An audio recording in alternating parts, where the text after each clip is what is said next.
Hello students, let us discuss about simple pendulum in this lecture. Here we have to find the period of simple pendulum and we have to state the laws of simple pendulum from the equation of the period. Also we have to define the seconds pendulum and also we have to find the length of seconds pendulum. These are the three aims of this lecture. Now let's first see what is simple pendulum. Definition of simple pendulum. सर्वात प्रथम आपण simple पेंडुलमची definition बघणार आहोत. त्यामध्ये दोन definitions आहेत. Ideal simple pendulum म्हणून एक आहे आणि प्रॅक्टिकल सिंपल पेंडुलम अशा दोन डेफिनेशन्स आहेत. पहिली डेफिनेशन आपण पाहूया.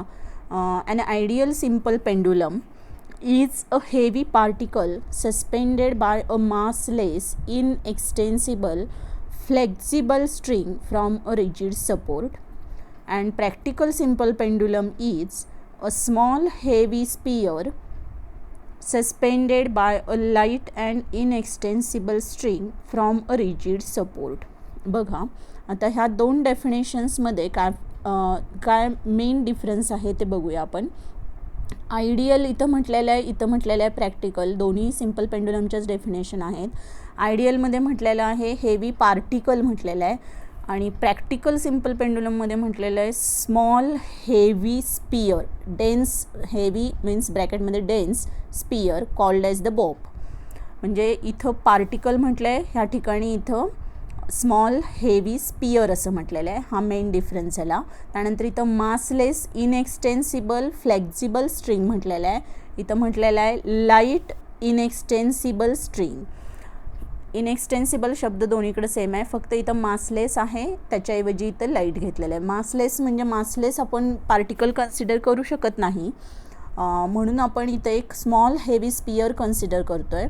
इनएक्सटेन्सिबल म्हणजे न लांबणारा जी काही स्ट्रिंग असणार आहे, जी फ्लेक्झिबल असेल, लांबणार नाही जास्त, त्याच्यामध्ये एक्सटेन्शन होणार नाही ड्यू टू दिस स्पियर, अशी स्ट्रिंग आपण कन्सिडर केलेली आहे. तर दोन्हीमधला फरक आपल्या लक्षात आला. आयडियल सिंपल पेंडुलममध्ये हेवी पार्टिकल असं म्हणायचं आहे आणि प्रॅक्टिकल सिंपल पेंडुलममध्ये स्मॉल हेवी स्पियर असं म्हणायचं आहे.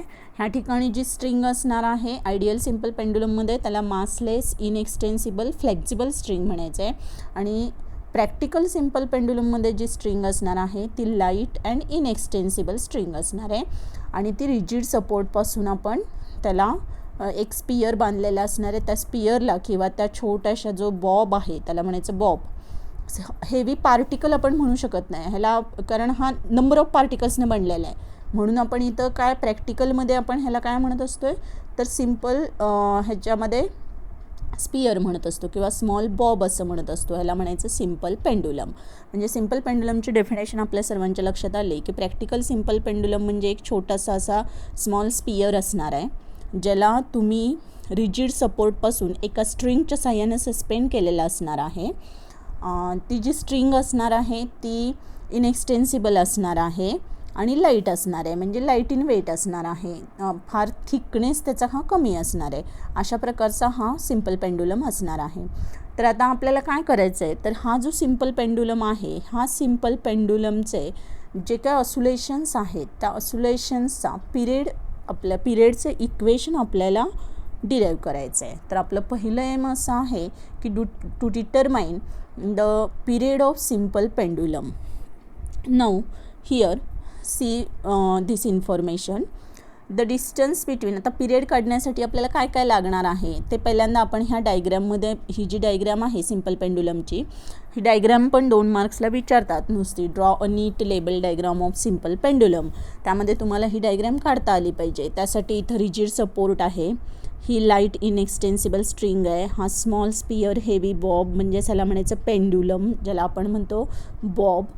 त्यानंतर ही लेंथ आहे, total length L, capital L is equal to small L plus R लिहिलेलं आहे. स्मॉल एल म्हणजे लेंथ ऑफ स्ट्रिंग आहे, आर म्हणजे रेडियस आहे आणि ही जी स्मॉल हा जो स्पियर आहे त्याची रेडियस आर ह्याच्यामध्ये ॲड केल्यानंतर, स्मॉल एलमध्ये ॲड केल्यानंतर तुम्हाला कॅपिटल एल मिळणार आहे. म्हणजेच ही झाली टोटल लेंथ. लेंथची डेफिनेशन इथं दिलेली आहे. The distance between the point of suspension and centre of gravity of the Bob is called the length of the pendulum. म्हणजे लेंथ ऑफ पेंडुलम काढताना आपल्याला काय करायचं आहे, तर distance between point of suspension and centre of gravity of the bob म्हणजे radius त्याची add करायची आहे. ही जी लेंथ आहे स्ट्रिंगची त्याच्यामध्ये रेडियस ॲड केली की आपल्याला टोटल लेंथ मिळणार आहे, ती लेंथ असणार आहे लेंथ ऑफ पेंडुलम. त्यानंतर theta is the small angular displacement. हा जो पेंडुलम आहे हा इक्विलिब्रियम पोझिशनमध्ये असताना अशा पद्धतीनं असणार आहे, त्याला तुम्ही स्मॉल डिस्प्लेसमेंट देणार आहात म्हणजे थीटा, त्याला म्हणायचं small angular displacement. T dash is the tension in the string, tension T dash. त्यानंतर M G weight of the bob, हा जो बॉब आहे त्याचं जे वेट आहे ते डाऊनवर्ड डायरेक्शनला ॲक्ट होणार आहे, हे वेट एम जी. टेन्शन स्ट्रिंगला जो इथं स्ट्रिंग बांधलेला आहे, तुम्ही दोरा बांधलेला आहे, अपवर्ड डायरेक्शनला त्याचं टेन्शन टी डॅश हे ॲक्ट होणार आहे. त्यानंतर ह्या वेटला आपण रिझॉल्व केले तर म्युच्युअली परपॅन्डिक्युलर कॉम्पोनंट्समध्ये एम जी कॉस थीटा आणि एम जी साईन थीटा. त्याचे कॉम्पोनंट्स लिहिलेले आहेत. एम जी कॉस थीटा म्हणजे रॅडियल कॉम्पोनंट अलॉंग द स्ट्रिंगच्या अलॉंग असणारा हा जो कॉम्पोनंट आहे तो M G cos theta. M G sine theta tangential component along the path, हा जो पाथ आहे ऑसुलेशनचा पेंडुलमचा त्याच्या अलॉंग असणारा हा जो पार्टिकल आहे त्याला म्हणायचं एम जी हा जो कॉम्पोनंट आहे त्याला म्हणायचं एम जी साईन थीटा. तर हे सगळे त्याचे लेबलिंग झाले, म्हणजे डायग्रॅम आपल्या लक्षात आलेली आहे आता. आणि हे जी डिस्प्लेसमेंट दाखवली आहे, स्मॉल डिस्प्लेसमेंट मीन पोझिशनपासून म्हणजेच इक्विलिब्रियम पोझिशन ए पासून बीपर्यंत एक्स्ट्रीम पोझिशनपर्यंतची ही जी स्मॉल डिस्प्लेसमेंट दाखवली आहे ती एक्सनं डिनोट केली आहे. हा त्याचा पाथ आहे B C, A B C परत एपर्यंत येणार आहे आणि अशा प्रकारे हा ऑसुलेशन परफॉर्म करणार आहे सिम्पल पेंडुलम, हा त्याचा पाथ आहे. Now see here the definition of length. पहिल्यांदा लेंथची definition, the distance between the point of suspension and centre of gravity of the bob is called the length of the pendulum. त्यानंतर let M be the mass of the bob, हा जो bob आहे त्याचं mass आहे small M. त्यानंतर T dash be the tension in the string, pendulum remains in equilibrium in the position ओ ए. तो जेव्हा ओ ए ह्या पोझिशनमध्ये असणार आहे तेव्हा त्याला म्हणायचं इक्विलिब्रियम पोझिशन किंवा मीन पोझिशन. त्यानंतर with the centre of gravity of the bob vertically below the point of suspension O, त्यावेळेस त्याचा सेंटर ऑफ ग्रॅव्हिटी ह्या पॉईंट ऑफ सस्पेन्शन ओच्या बरोबर व्हर्टिकली खाली डाऊनवर्ड डायरेक्शनला असणार आहे. If now the pendulum is displaced through a small angle theta called as angular amplitude. म्हणजे आपण काय केलेलं आहे आता, हा जो बॉब आहे तो स्मॉल अँगल थीटामधून डिस्प्लेस केला आहे, त्याला म्हणायचं अँग्युलर ॲम्प्लिट्यूड. थीटा हे अँग्युलर ॲम्प्लिट्यूड आहे. अँड रिलीज्ड, आणि परत तुम्ही त्याचं सोडून दिलेलं आहे. It begins to oscillate on either side of the mean or equilibrium position in a single vertical plane. इथून तुम्ही त्याला थोडासा डिस्प्लेस केला आणि रिलीज केला की तो काय करणार आहे, तर ऑसुलेशन्स परफॉर्म करणार आहे in vertical plane, single vertical plane. We shall now show that the bob performs SHM about the mean position for small angular amplitude theta. आता आपल्याला असं दाखवायचं आहे की ही जी त्याची ऑसुलेशन्स आहेत, ही जी ऑसुलेशन्स परफॉर्म करणार आहे तो त्यालाच आपण सिम्पल हार्मोनिक मोशन असं म्हणू शकतो. आणि ते कसं ते आपल्याला प्रूव्ह करायचं आहे, त्यासाठी आपण आता पुढे जाऊया.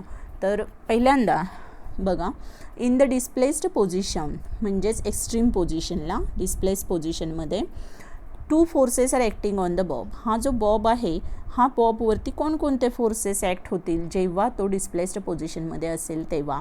तर सगळ्यात पहिल्यांदा त्याच्यावरती ॲक्ट होणारा जो फोर्स असणार आहे तो म्हणजे त्याचं वेट एम जी, जे डाऊनवर्ड डायरेक्शनला आपण दाखवलेलं आहे. आणि अपवर्ड डायरेक्शनला जे दाखवलेला फोर्स आहे तो म्हणजे tension in the string T dash. म्हणजेच बघा, force T dash due to tension in the string directed along the string towards the support. हा झाला एक फोर्स. आणि दुसरा फोर्स कुठला, weight M G in the vertically downward डायरेक्शनला act होणारा फोर्स म्हणजे वेट एम जी. हे दोन फोर्सेस त्याच्यावर ॲक्ट होतात डिस्प्लेस्ड पोझिशनमध्ये असताना. Now at the extreme positions there should not be any net force along the string. The component of mg can only balance the force due to tension. Thus weight mg is resolved into two components.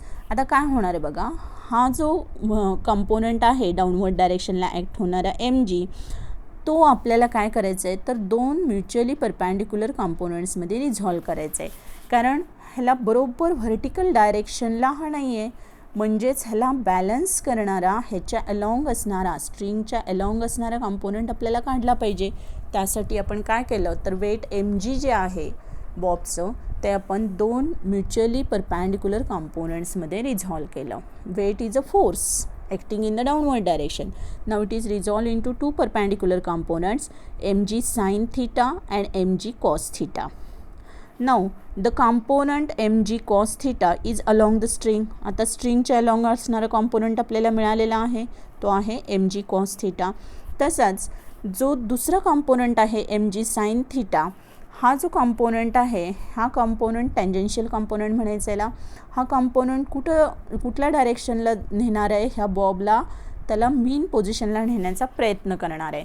म्हणजेच हा along the restoring force, हा restoring force ज्या पद्धतीनं restoring force हा पेंडुलमला त्याच्या equilibrium पोझिशनला आणण्याचा प्रयत्न करतो, तसाच हा mg sin थीटासुद्धा त्याला इक्विलिब्रियम पोझिशनला आणण्याचा प्रयत्न करण्यासाठी, म्हणजेच तो बॅलन्स करणारे रिस्टोरिंग फोर्सला, म्हणजेच हा रिस्टोरिंग फोर्स एवढा कॉम्पोनंट असणार आहे mg sin theta. Now these are the two components. Here these two components are given, mg cos theta along the string and mg sin theta perpendicular to the string is the restoring force acting on the mass m tending to return the equilibrium position. म्हणजे हा component ह्याला equilibrium पोझिशनला आणण्याचा प्रयत्न करणार आहे आणि हा कॉम्पोनंट ह्याचा जे टेन्शन आहे ते बॅलन्स करणार आहे. असे दोन कॉम्पोनंट्समध्ये आपण वेट mg हे रिझॉल्व केलेलं आहे. Now restoring force, you know that the tangential component mg sin theta balances the restoring force. Therefore restoring force F is equal to minus mg sin theta. आता हा कुठल्या साईडला डिस्प्लेसमेंट आपण केली आहे बाहेरच्या साईडला, आणि हा कुठल्या साईडला त्याच्या अपोजिट डिस्प्लेसमेंटच्या अपोजिट साईडला फोर्स ॲक्ट होतो आहे, म्हणून इथं मायनस साईन आलेला आहे. F is equal to minus mg sin theta. As theta is very very small, आपण जेव्हा हा बॉब किंवा पेंडुलम डिस्प्लेस करणार आहे तेव्हा तो अगदी स्मॉल अँगलमधून, म्हणजे लेस दॅन 10 डिग्री अँगल असणार आहे, म्हणजेच theta is less than 10 degree we can write म्हटलं आहे. तर हा अँगल खूप छोटा असणार आहे, म्हणजे sine theta is approximately equal to theta. Therefore F is equal to minus, म्हणजे approximately equal to minus mg theta. Sine theta झालं थीटा, म्हणजेच इथं हा जो फॉर्म्युला इक्वेशन 1 आहे ते आपलं झालं F is equal to approximately equal to minus mg theta. Sine थीटाचं झालं थीटा. नाउ फ्रॉम फिगर, ही जी फिगर आहे ह्या फिगरमधून आपल्याला काय दिसून येतं तर ह्या फिगरमधून आपल्याला अँगल काढायचा आहे. तर हा अँगल आपण कसा काढणार आहे, आर्क लेंथचा फॉर्म्युला वापरून आपण काढणार आहे. अँग्युलर डिस्प्लेसमेंटमध्ये आपण हे बघितलेलं. तर theta is the angular displacement असेल तर आपण असं arc length divided by radius असं काढत असतो. आता आपल्याला तशाच पद्धतीनं हे काढलेलं आहे. आर्क लेंथ म्हणजे ही झाली डिस्प्लेसमेंट x, आणि रेडियस म्हणजे हे झालं डिस्टन्स, म्हणजे हे इथंपर्यंतचं डिस्टन्स कॅपिटल L, म्हणजेच theta is equal to x by L. Small angle थीटाची आपण फॉर्म्युला लिहिला. म्हणजेच आता ही जी व्हॅल्यू आहे थीटाची x बाय L ही आपण ह्या इक्वेशनमध्ये घालूया. Therefore F is equal to minus mg x by L. थीटाच्या जागी घातलं x बाय L, हे झालं तुमचं equation number 2. Now as mg and L are constant, m म्हणजे मास, g म्हणजे acceleration due to gravity, L म्हणजे लेंथ, ह्या सगळ्या तिन्ही कॉन्स्टंट्स आहेत. म्हणजेच फोर्स हा कशावर प्रपोर्शनल आहे डायरेक्टली तर -x. म्हणजेच इथं आपल्याला ह्याच्यावरनं ह्या इक्वेशनवरनं आपल्याला एक कन्क्लूजन काढता येतं. ते म्हणजे काय तर restoring force is directly proportional to the displacement. Hence this bob performs simple harmonic motion. Thus for small displacement the restoring force is directly proportional to the displacement and oppositely directed. Minus sign indicates the direction. Hence the bob of simple pendulum performs the linear SHM for small amplitudes. हे झालं याचं conclusion. Period काढायचं आहे. Period काढण्यासाठी आता आपल्याला काय केलं पाहिजे तर पिरियड काढण्यासाठी पिरियडचं इक्वेशन आपल्याला माहीत आहे t is equal to 2π by omega.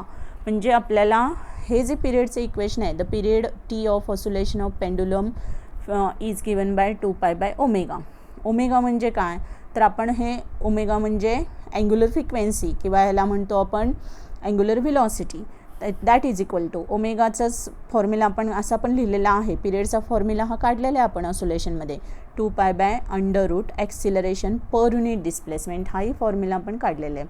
आता बघा आपल्याला माहीत आहे की in SHM acceleration is given bye -ω²x, हे तर आपल्याला माहीत आहे.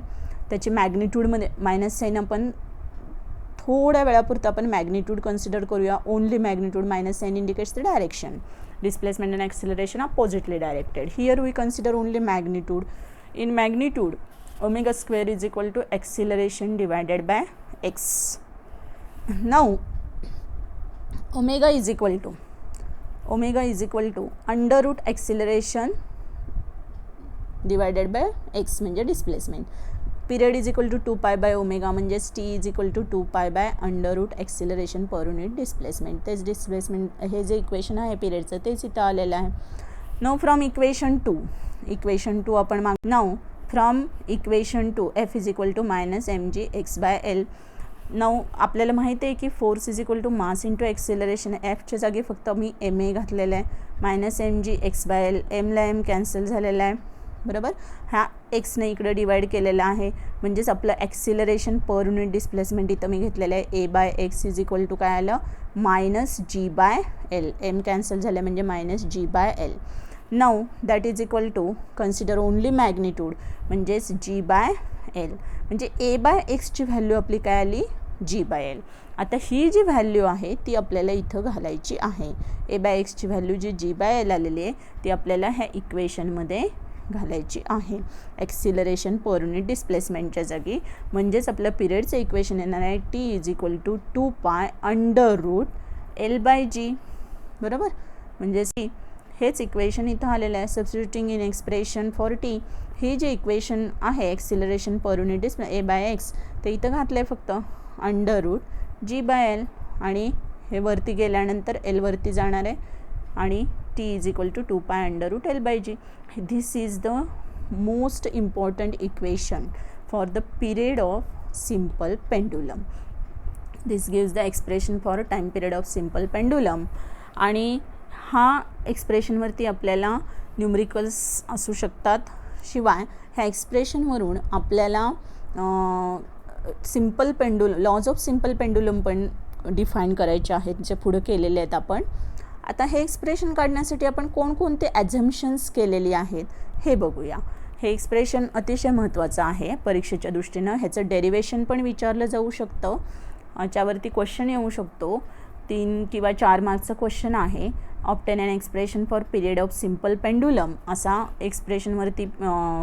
एक्सप्रेशन डिराईव्ह करण्यावरती क्वेश्चन असू शकतो किंवा ह्याच्यावरती न्यूमरिकल्स येऊ शकतात. त्या दोन्ही दृष्टीनं हा फॉर्म्युला महत्त्वाचा.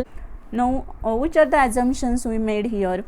तर पहिलं ॲझम्पशन आपण असं कन्सिडर केलं आहे the amplitude of oscillation is very small, at least 20 times smaller than the लेंथपेक्षा, पेंडुलमच्या लेंथपेक्षा त्याचा ॲम्प्लिट्यूड हा 20 टाइम्स स्मॉलर असला पाहिजे.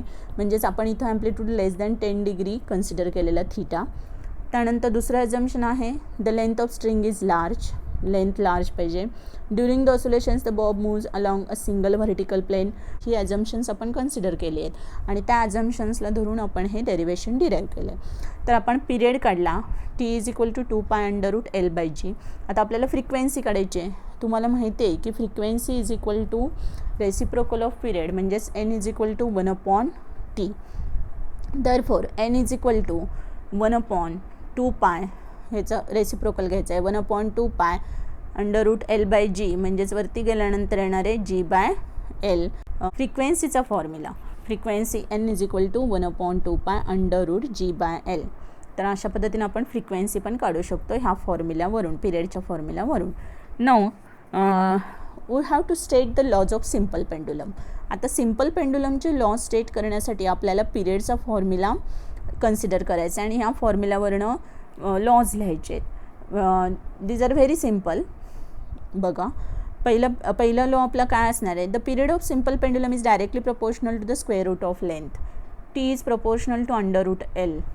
2π तर कॉन्स्टंट आहे म्हणजेच टी इज प्रोपोर्शनल टू काय आलेलं आहे √L. झाला पहिला लॉ, ह्याला म्हणायचं लॉ ऑफ लेंथ. दुसरा लॉ बघा the period of simple pendulum is inversely proportional to the square root of acceleration due to gravity. हा ॲक्सिलरेशन ड्यू टू ग्रॅव्हिटीला इन्व्हर्सली प्रोपोर्शनल आहे, अंडर रूट म्हणजेच second law of acceleration due to gravity. Third, the period of simple pendulum does not depend upon mass. Mass कुठंच नाही या फॉर्म्युलामध्ये, म्हणजे मासवरती डिपेंड नाही, लॉ ऑफ मास. त्यानंतर लॉ ऑफ आयसोस्क्रोनस म्हणजेच काय, the period of simple pendulum does not depend on it's amplitude. Amplitude नाही आहे फॉर स्मॉल ॲम्प्लिट्यूड, म्हणजेच हा ह्याच्यामध्ये ॲम्प्लिट्यूड कुठं आलेलं नाही. ह्याचा अर्थ चौथा लॉ काय झाला, the period of simple pendulum does not depend on this amplitude. These conclusions are also called as the laws of simple pendulum. म्हणजे अशा पद्धतीने आपण 4 लॉज बघितलेत सिम्पल पेंडुलमचे. ओके, हे पण विचारले जाऊ शकतात 2 मार्क्सला. State the laws of simple pendulum, किंवा ह्याच्यावरती सुद्धा गणित असू शकतात. Now see the next point. Next point is seconds pendulum. Now what is seconds pendulum, हा पण ह्याच्यातलाच छोटासा पुढचा पार्ट आहे. सेकंड्स पेंडुलम म्हणजे काय पहिल्यांदा बघूया. A simple pendulum whose period is 2 seconds is called as the seconds pendulum. ज्या सिम्पल पेंडुलमचा पिरियड 2 सेकंद एवढा असतो त्याला आपण काय म्हणतो, सेकंड्स पेंडुलम. म्हणजेच period T is equal to 2 सेकंद असला पाहिजे, त्याला म्हणायचं सेकंड्स पेंडुलम. सेकंड्स म्हणजे 2 सेकंद एवढा त्याचा पिरियड असतो. Now we have to determine the length of seconds pendulum. For this here put in this equation period of इक्वेशनमध्ये टी इज इक्वल टू 2 सेकंद घालायचं. इथं 2 घातलेलं आहे. 2 घातल्यानंतर बघा 2ला 2 कॅन्सल होईल. 1/π is equal to under root LSS म्हणजे सेकंड्स पेंडुलमची length. LS divided by G, दोन्ही साईडचा स्क्वेअर केला. 1/π square LS/G. LS is equal to G इकडे घेतला, LS is equal to G/π square. LS is equal to G/π square. तर ही झाली लेंथ ऑफ सेकंड्स पेंडुलमचा formula. Using this relation we can find the length of seconds pendulums at a place. आणि ह्याच्यावरून आपल्या एक लक्षात येतं की ही जी लेंथ आहे ती कशावर डिपेंड असणार. पाय स्क्वेअर तर कॉन्स्टंटच आहे, पायची व्हॅल्यू कॉन्स्टंट असणार आहे, म्हणजेच length is directly proportional to the acceleration due to gravity at that place. त्यामुळं ह्याच्यावर एक MCQ विचारला जाऊ शकतो, आणि तो MCQ असा असतो की it is small, length is small at the equator and it is large at the place at the poles of the earth because acceleration due to gravity is smaller at equator than at poles. MCQ ह्याच्यावर विचारला जाऊ शकतो. L is directly proportional to G in case of seconds pendulum. हा question विचारला जाऊ शकतो. Okay, now this will finishes our laws of simple pendulum, seconds pendulum, length of seconds pendulum एवढं सगळं आपण काढलेलं आहे. पिरियड ऑफ सिम्पल पेंडुलम काढलेलं आहे. आता एक पुढचा अजून एक पॉईंट पुस्तकामध्ये दिलेला आहे, तो म्हणजे डिफरन्स बिटवीन, नवीन पुस्तकामध्ये दिलेला पॉईंट आहे हा, difference between the conical pendulum and simple. बघा ह्या ठिकाणी मी कोनिकल पेंडुलमची पण डायग्रॅम घेतलेली आहे आणि सिम्पल पेंडुलमची पण डायग्रॅम घेतलेली आहे. ॲक्च्युली कोनिकल पेंडुलम आणि याचा अर्थ या डायग्रॅममध्ये सांगते तुम्हाला. हा जो कोनिकल पेंडुलम आहे सर्कल कंप्लीट करणार आहे, मेरी गो राऊंड सारखं. आणि हा जो सिम्पल पेंडुलम आहे तो असं सर्कल नाही कंप्लीट करणार, तो फक्त काय करणार आहे, सिम्पल हार्मोनिक मोशन करणार आहे, like a pendulum of the clock.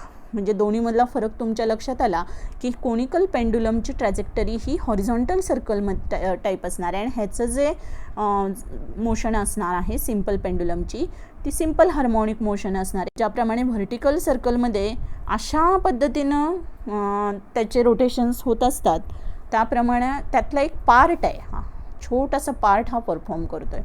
हा मात्र कंप्लीट हॉरिझॉन्टल सर्कल कंप्लीट करतो आहे, म्हणजे दोन्हीची ट्रॅजेक्टरी ही वेगवेगळी आहे. हा झाला पहिला डिफरन्स सिम्पल पेंडुलम. इथे दाखवते ह्या ठिकाणी आपण जो टँजेन्शियल कॉम्पोनंट कन्सिडर केला आहे सिम्पल पेंडुलममध्ये तो आहे mg sin θ, आणि it is towards the mean position, म्हणजे हा रिस्टोरिंग फोर्स प्रोव्हाइड करत असतो.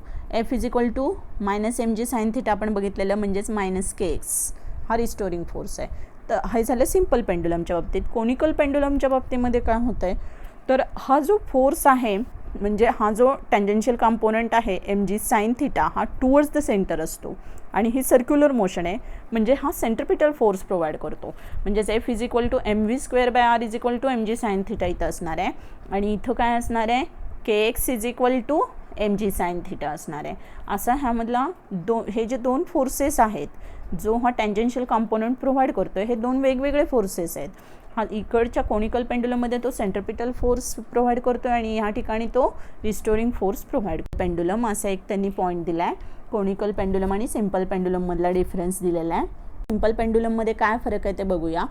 पहिलं जे डिफरन्स दिला आहे तो आहे trajectory and the plane of motion of the bob is horizontal circle. आणि इथं दिलेलं आहे सिंपल पेंडुलममध्ये trajectory and plane of motion of the bob is a part of vertical circle किंवा लिनियर SHM त्याला आपण म्हणतो. दुसरा डिफरन्स काय दिला आहे बघा. Kinetic energy and gravitational potential energy are constant in conical pendulum. In simple pendulum, kinetic energy and gravitational potential energy are interconverted and their sum is conserved. हे आपण बघितलं आहे की total energy is conserved in simple harmonic motion. मग तोच point इथं पण आहे. ह्या ठिकाणी कायनेटिक एनर्जी आणि ग्रॅव्हिटेशनल पोटेन्शियल एनर्जी ही कॉन्स्टंट असणार आहे हॉरिझॉन्टल सर्कलमध्ये. इथं मात्र ती काय असणार आहे इंटरकन्वर्टेड असणार. At some points it is some energy is kinetic, total energy is kinetic, and at some points it is potential and it is interconvertible. झाला सेकंड पॉईंट. तिसरा पॉईंट काय बघा. Horizontal component of the force due to tension is necessary centripetal force and tangential component of weight is the governing force for the energy conservations during the motion. Period आपण आत्ताच काढला simple पेंडुलमचा T = 2π√L/g. तसंच conical पेंडुलमच्या पिरियडचं equation येतं T = 2π√L cos θ/g. इथं फक्त cos θ येणार आहे, इथं L/g येणार आहे. हा आपण ह्याच्यामध्ये कोनिकल पेंडुलममध्ये हे पिरियड काढलेला आहे आपण. Always makes a fixed angle with the horizontal and can never be horizontal. त्यानंतर ह्या ठिकाणी बघा with angle large amplitude the string can be horizontal at some instances. म्हणजेच काय, जर तुम्ही ॲम्प्लिट्यूड लार्ज केला म्हणजे लार्ज अँगलमधून डिस्प्लेस केलं तर स्ट्रिंग हॉरिझॉन्टल होऊन सम इन्स्टन्सला स्ट्रिंग हॉरिझॉन्टल होऊ शकते. इथं मात्र ती स्ट्रिंग हॉरिझॉन्टल होणार नाही. It makes a fixed angle with the horizontal. आणि 6वा पॉईंट आहे during the discussion for both we have ignored the stretching of the string and the energy spend for it. म्हणजे कॉमन पॉईंट आहे ह्या दोन्हीमध्ये. However the string is always stretched, otherwise it will never have tension. Also non conservative forces like air resistance are neglected. आपण इथं air रेझिस्टन्सचा कुठलाही force आपण consider केलेला नाही. त्यानंतर कुठल्या एक्सटेन्शन कन्सिडर केलेलं नाही स्ट्रिंगचं. हे काही पॉईंट्स आपण इथं निग्लेक्ट केलेत. म्हणजे आपण असं इमॅजिन केलं आहे की these are constant, energy spend for it, ते सगळं आपण निग्लेक्ट केलेलं आहे. आलं लक्षात, वी इग्नोर्ड. तर हे झालं कोनिकल पेंडुलम आणि सिंपल पेंडुलममधले डिफरन्सेस. ओके.